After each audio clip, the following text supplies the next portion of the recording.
Well, good afternoon, everyone.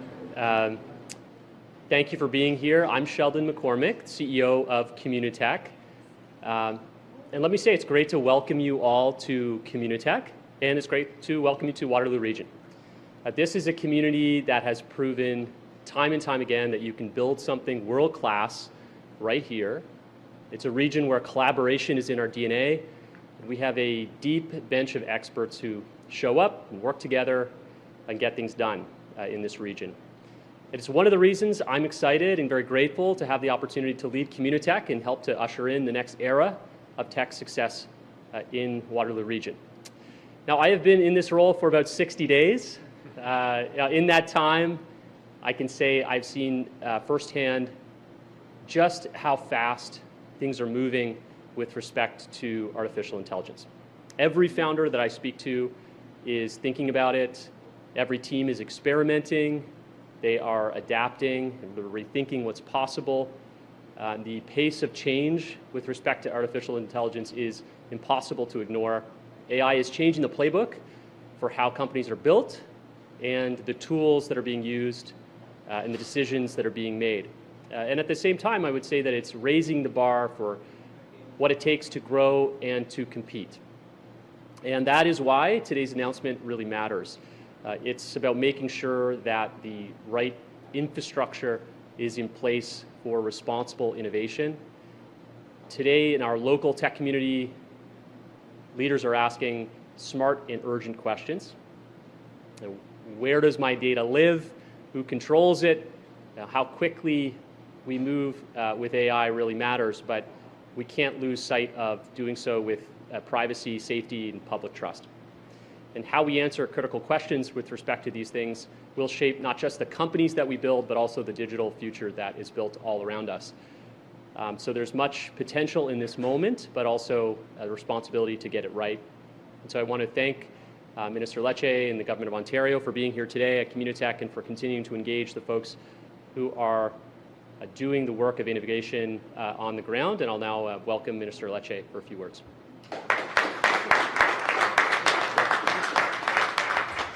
Well, thank you very much. It's an honor to be back at this amazing place. I want to thank you, welcome you, 60 days of the job. I'm like 70 days of the job in the Ministry of Mines, so I know the feeling of being the new guy, but we've got an amazing parliamentary team who's joined us today, and I just want to give them a shout out. Obviously, Sam Moostrov, the Associate Minister, I want to thank him, of course, for his leadership, particularly on energy-intensive space. This has been an area of focus for him. I want to thank our local MPP who's hosting us, one of the regional local MPPs, Brian Riddell, thank you, as well as MPP Matt Ray, both in Cambridge, Perth, Wellington. These two gentlemen are working very hard, fighting for good jobs, and really working with us in government to plan ahead, build for the future, and attract investment. I want to give a thanks to Rudy Cazzetto, who's been an incredibly positive partner in the ministry, working on building our large-scale energy generation so that we have the power for the businesses coming to this region. I also want to congratulate Joseph, newly elected, also a new guy on the job, fresh off 2025 election, and someone who's been working incredibly hard in the early days of this legislature, again, working to advance common sense economic policy in Canada and really fighting for more jobs for his region and for all Ontarians. And so we've got a great team. We've got our chair with us, our regional chair, mayors, leaders, civil society, economic development, chambers of commerce. We have Dave Smith with us as well, I should mention, who's also the parliamentary assistant in the ministry, who's someone who worked in mining and has a great area of expertise in energy. Together, we are working together just on the margins of Canada Day to really harness our economic potential and protect our data sovereignty here in Canada. And that's why it's really fitting we're here as we think about the world, our national security, our economy, and we think well outside our borders. And this is about energy. At the crux of our challenge is we need more clean, affordable power. It's about infrastructure, it's about data, and it's about the choices we're going to make as Canadians that are going to shape how we secure, competitive, self-reliant, and become more self-reliant for decades to come and for the generations we will leave behind. And that's really why we're here. At the heart of innovation at Communitech that has been at the forefront of leading solutions to some of the great challenges of the world. At the onset of these trying times, this uncertainty in the world, our Premier, Doug Ford, has really stepped up with a clear vision, not just to lead, but to power our economy, but to protect it.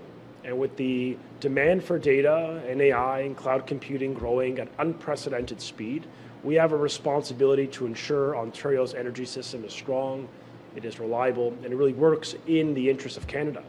And it's really more than just the megawatts, the electricity. It's about how we as a province, it's about who we are as a province and who we are as a country. And it's about making sure that as Ontario grows, we grow in a way that defends those values, safeguards our data, and puts our families, our workers, our taxpayers first. And today we're starting a meaningful step forward. We're taking this meaningful step forward to secure our future. Ontario's economy is growing. Our digital infrastructure is expanding. We see that live and well here in KW. But across almost every sector, the demand for data is accelerating at an unprecedented pace. And that brings opportunity, yes, but it also brings new challenges. Data centers are no longer just about tech infrastructure. They are critical assets essential to our economy, to public service, and to the safety and security of Canadians. And as demand for AI and cloud computing and digital services explodes, we're seeing dozens of data centers lining up to connect to Ontario's electricity grid. That represents, just before the province today, 6,500 megawatts of prospective demand. That is the equivalent of almost 30% of our entire peak electricity load. That's like a nuclear plant the size of Bruce Power. That's like 3+ Pickerings or 1.5 Darlingtons. I mean, this is a massive amount of power that is before the province. And as Minister Oosterhoff knows so well, the electricity demand in our industrial sector is expected to grow by 58% by 2035 alone. So this is not a distant issue. It's really happening before our eyes as we speak. Under the current system, the current law, there really is no mechanism to manage this. Utilities are required by law to connect every large data center or large industrial load that applies to the grid without discrimination, regardless of how much energy they consume, how many jobs they create, or whether they support Ontario's broader economic interests and our jobs. That's not really responsible planning. That's not about protecting the province, especially at a time when others want to see us fail. I think about some of the geopolitical adversaries around the world. We simply cannot allow indiscriminate connection to crowd out the necessary growth we're going to need in other sectors, whether that's new housing or clean manufacturing or emerging industries or hospitals, whatever it may be. We've got to make sure we have a national interest imperative that allows us to use those megawatts, use power for social and economic good for the people of Ontario. And so we can't just turn a blind eye to the security and sovereignty of data as well. Canadian data. This is a big issue, especially when data centers can be owned or operated by entities outside our borders. And we are an open for business province, but we want to make sure that we are maximizing the safeguards with respect to Canadian data.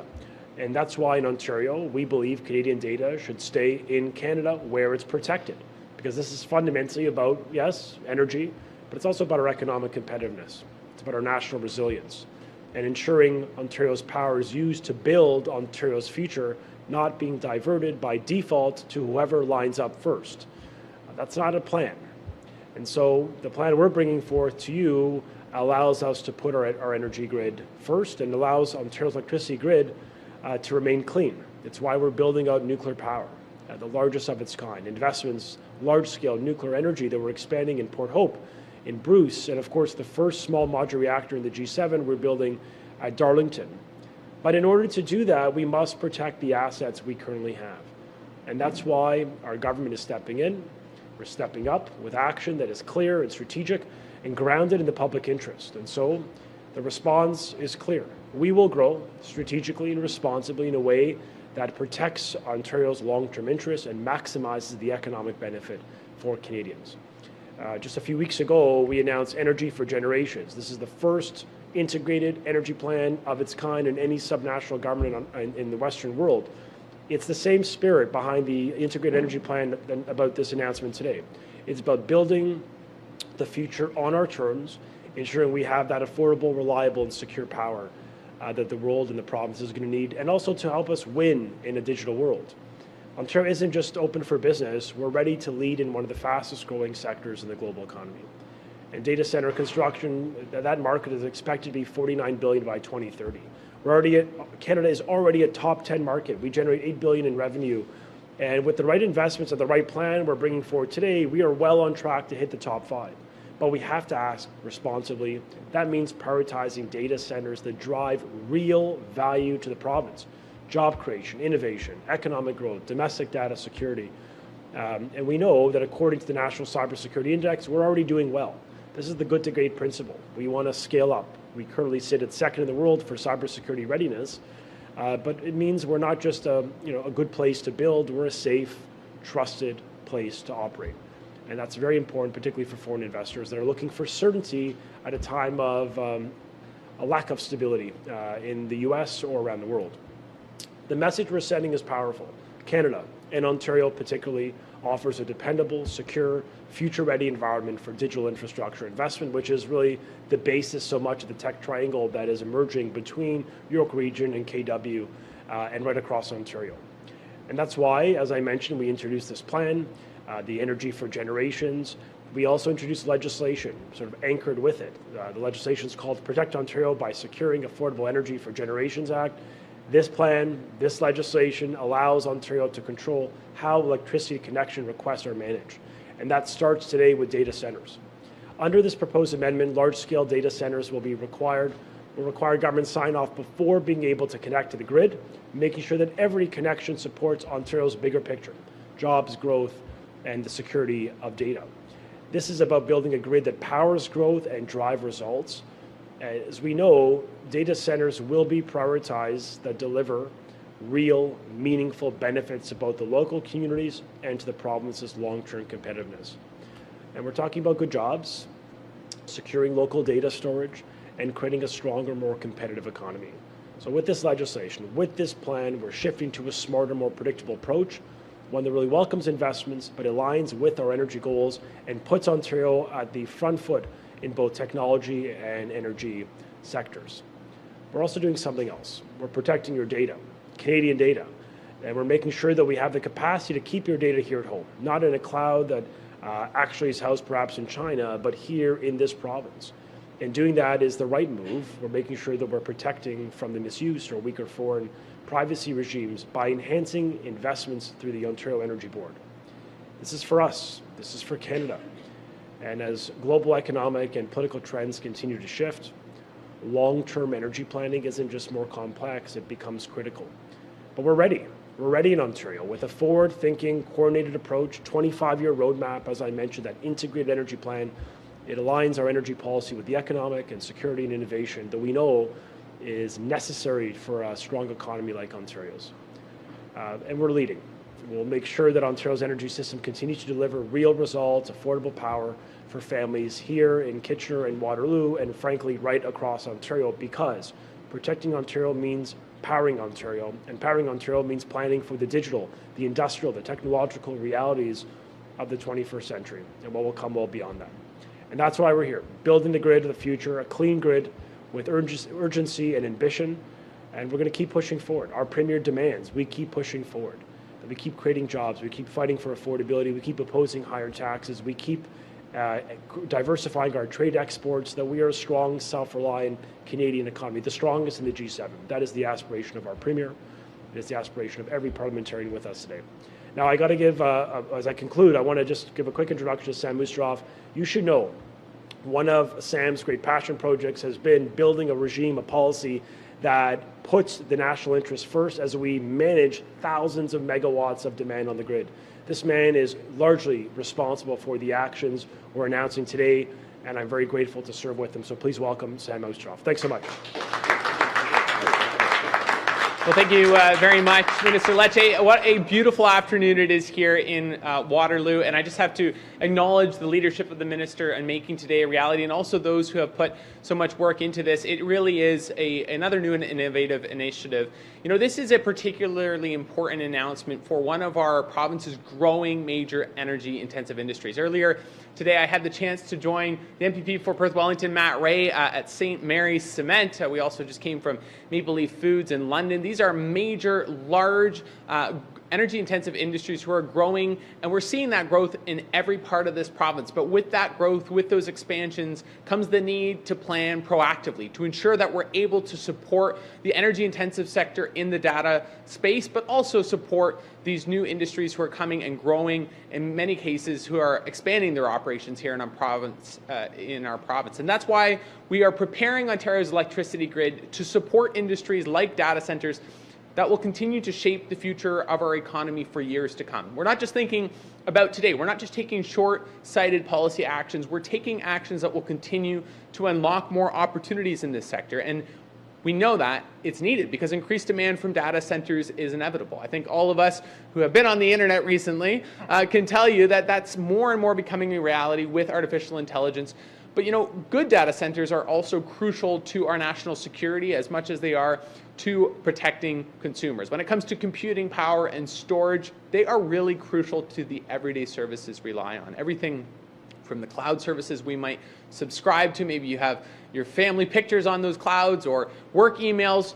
It's so important to have security. We need to be strategic in how we manage electricity connection requests to power these data centers. And through this proposed legislation, we're going to be prioritizing and supporting good projects. I've had the privilege of meeting now with a number of people in the data center space, and they've been very clear. There's so many good actors, so many incredible actors, but not all data centers are created equal. We need to bring the data centers that support good paying jobs, innovation, and investment opportunities to our province, and that will benefit the people of Ontario. It's just part of our broader integrated energy plan laid out by Minister Lecce just last month, where through the Energy for Generations plan, we're outlining the steps that we're taking to power continued growth amidst rising demand. We take so for granted flipping on the lights and knowing that everything's going to work. We need to continue to keep that a reality, keep power that is affordable, that is reliable, that is secure, and that is clean. And that plan is one that lays out how we can power not just the industries like St. Mary's Cement that's been here since 1912, but also the industries of the future, looking ahead to 2012. And you think about 2112. I missed 100 years there in the middle, right? We have to think about a plan that will power the industries of the future and maintain also Ontario's competitive advantage. Premier Ford's commitment to ensuring we are the best place in the G7 to live, work, and also to grow a business. Now, in addition to securing more supply and expanding critical infrastructure, we're going to also work to make this grid more flexible and responsive to emerging trends. We can achieve this by planning for sustainable growth in the data center sector as well as in other energy-intensive industries, working together with these partners. Now, how we treat the power needed by data centers today, as was talked about by Minister Lecce, some 6,500 megawatts, that's like 6.5 million homes being added to the grid. It sets the precedent for larger loads to come also in the future from industries like electric vehicles, advanced manufacturing, and more. That's why we're positioning Ontario to say yes to new investments, to say yes to new jobs and new trade opportunities, to pave the way for an even stronger domestic supply chain and to fortify our energy security. Because ultimately, the strength of our energy sector and our ability to deliver clean, reliable, and affordable power when and where it's needed will also pave the way for jobs and for economic success today and for many years to come. And now I'd like to invite someone who knows us too well, who has been working and advocating for his community and for the entire Kitchener-Waterloo region, the MPP for Cambridge, a good friend of mine, MPP Brian Riddell. Welcome. Thank you very much. Good afternoon. Today, our government is taking decisive action to protect Ontario's energy future and support smart economical growth. With rising electrical demand from artificial intelligence and cloud computing, we must ensure our power is fueling that opportunity, not just consumption. That's why we're introducing the Protect Ontario by Securing Affordable Energy for Generations Act. This legislation will ensure data centers connect with our grid only when they need to bring real value, creating high-quality jobs, supporting our economy, and protecting Canadian data. This is great news for Waterloo Region and the City of Cambridge. Our local businesses, especially the advanced manufacturing and tech, rely on affordable, reliable energy. By managing demand and this creates high-impact projects. We're protecting our grid and giving local employers the certainty they need to invest expand, and hire. I would like now to welcome my friend, MPP Matt Ray, to share a few words. Good afternoon, everyone. It's wonderful to be here in Kitchener-Waterloo and the region of Waterloo for this very important announcement. I want to thank Minister Lecce and Associate Minister Oosterhoff for their leadership at the provincial level in putting forward this piece of legislation, but also their advocacy, really bringing, I would argue, Ontario's electricity grid and foresight into the 21st century and beyond, as the Minister mentioned. I also have the distinct pleasure of being the Parliamentary Assistant to the Minister of Municipal Affairs and Housing. And we're seeing a lot of change within the housing sector itself. And I recently had an opportunity to visit the Ontario Building Code officials. Very interesting, very passionate group of individuals. Not everyone wants to talk about the Building Code. It is a very large document for those that are aware of it. But how we can digitize that, how we can use AI in building the homes, the hospitals, and the schools that our government is investing in and building across Ontario. But we need to ensure that our data is secure and protected. And Minister Lecce and Minister Oosterhoff and their entire team has proposed a piece of legislation that will do just that, ensuring that we're there securing that vital data, the structures that we live and go to work in every day. And I also have the pleasure of being an MPP as MPP Rydzinski as well for a very agriculture-centered riding. Agriculture and artificial intelligence are coming together, but we don't want to see nefarious actors such as China getting access to very important, the food literally we are growing in our beautiful province, and ensuring that remains locally. And so I really want to commend them and thank them for their leadership and bringing this forward today and their work in the Legislative Assembly to ensure that we're protecting Ontario but also building Ontario for decades to come. Thank you, everyone, and now I'm going to turn it back to Minister Lecce for questions and final remarks. Thanks. We will now open the floor to questions from the media. As a reminder, it's one question, one follow-up. We will start with our first reporter. Please state your name and outlet to the mic. Karis Mapp, CTV News. Welcome, Minister Lecce, to Thank Waterloo you. Region. Thank you. Obviously, here at Communitech, a Waterloo hub for the province. Can you tell me why it was important to have this announcement here and how it's going to affect, local companies and employees in this area? Well, this is one of the centers of excellence when it comes to innovation and clean growth. We have one of the cleanest electricity grids on Earth. We have a plan to get to near net zero by increasing nuclear and hydroelectric power. And I think it's positive that we profile the successes of our regions and our province. And there's a lot of mutual alignment. They need more power, more clean power, and we have a plan to produce power for the next 25 years. We're one of the rare provinces or governments really in the industrialized world that has a 25-year roadmap for energy security. And when I spoke with the chair of the region and local mayors, as well as the local members from this community, both Mike Harris, Jess Dixon, and of course Brian Riddell, all of whom have made clear we got to get on with building more generation and more transmission so that we're always saying yes to job-creating investment in the region. And given that this community is going to 40% population increase in KW alone by 2050, explosive industrial growth, the time is now to think ahead, plan ahead. There's a virtue for the first time that we think about our children's generation opposed to scrambling with last-minute ad hocery that the last government respectfully excelled in. We want to be a bit different, and so I think working with our municipal partners, working with the local MPPs, and taking this approach and provincializing it, we have a provincial plan that gives us that competitive advantage in Canada. The other element is you have 3 large data centers before working with the system planner today with your utility. Those 3 data centers in Kitchener-Waterloo region represent 540 megawatts of power. That's like 2 small modular reactors of power alone. That's just for KW. Think of every other region of Ontario that has their own equivalents. So I guess the reason why this plan is important and why it's relevant to this region is we're going to help plan and build the housing, the infrastructure, the hospitals, and the economy of tomorrow by protecting power for the greatest return on investment. Perfect. And then my follow-up, just for the everyday person who may hear about this announcement, how does this impact them? Will they have to reduce how much energy they're using in their homes or anything like that at all? I think for families in Ontario, why this matters is because it puts an economic lens and an affordability lens on the power we generate. We're not a non-stop shop, a 24/7 charity for the world's power needs. We want to put a national interest imperative. What is going to be in the interests of Canadian everyday families who pay the bills? How do we return a good ROI, good return on investment for their rate dollars? And so this plan actually manages the risks and maximizes the benefits.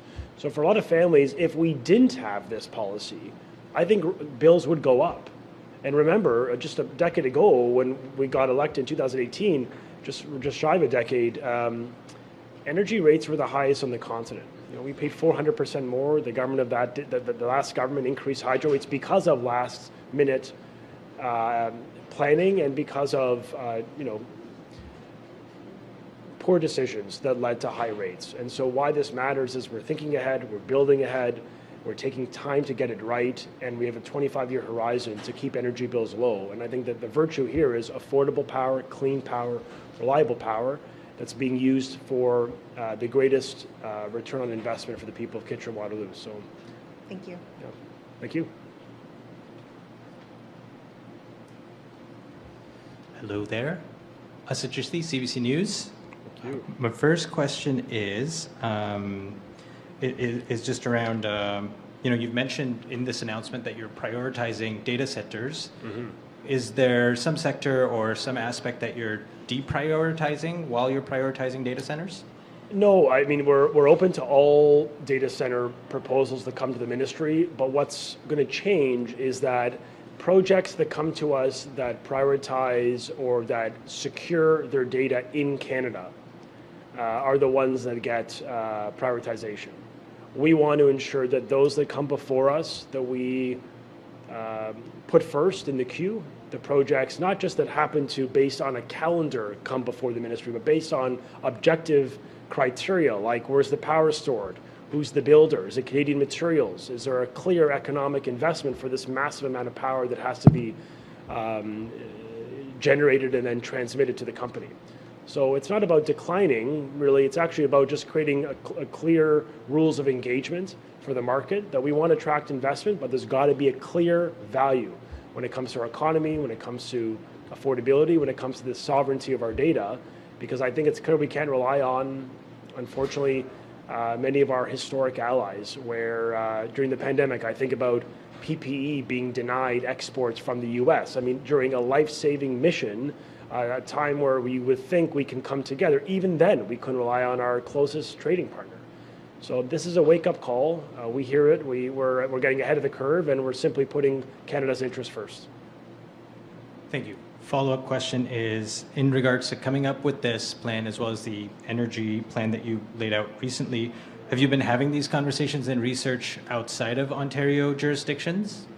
I'm going to turn this over to Sam because he's been leading the consultation, but I could tell you most jurisdictions don't have a policy, which is a challenge. We're trying to give ourselves a differentiating advantage by having a policy, thinking ahead, and as I mentioned, building for the future. But I'll turn it over to Samuel. Yeah, thank you. And there are other jurisdictions in North America, but specifically in Canada, Quebec and Manitoba and BC come to mind. And Quebec's, is perhaps a really good example of why this is so necessary. I'm going to go back to what I mentioned earlier in the conversations we've been having with data center builders and brokers who are, in many cases, providing the foundational services that the startups at a place like Communitech and in the area around here would rely on. They're providing really important cloud-based services. They're providing computing power. They have latency requirements. They're doing really good work. But then you look at what happened in Quebec a few years ago, where Bitcoin mines essentially set up shop and flooded whole areas where, instead of them being able to provide the computational capacity for innovation and productivity gains, they were just plugging into cheap power, sucking up all the juice out of a particular area to mine Bitcoin for investors who knows where, crypto bros.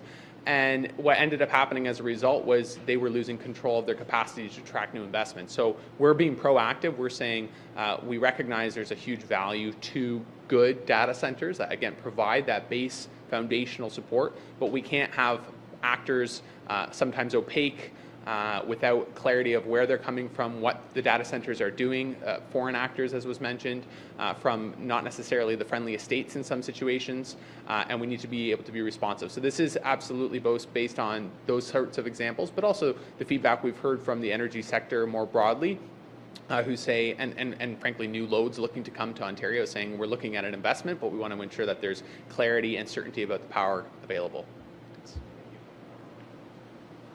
And just, I wouldn't mind turning it over to the chair, because we have to pay homage when we're in her region by, first off, thanking her for letting us in, but also I think her perspective is important as a leader at the Association of Municipalities of Ontario. This has been a long-standing issue that's been coming up. How do we use power for good? So, Chair, I'll turn it to you. Thank you very much for this generous opportunity. I would have to tell you, with the uncertainty in the United States, I think every level of government, including the region and municipal governments, have said, what can we do? And really, the tools that we need are now being provided by the province, and I commend them, because it's putting Canadian interests first.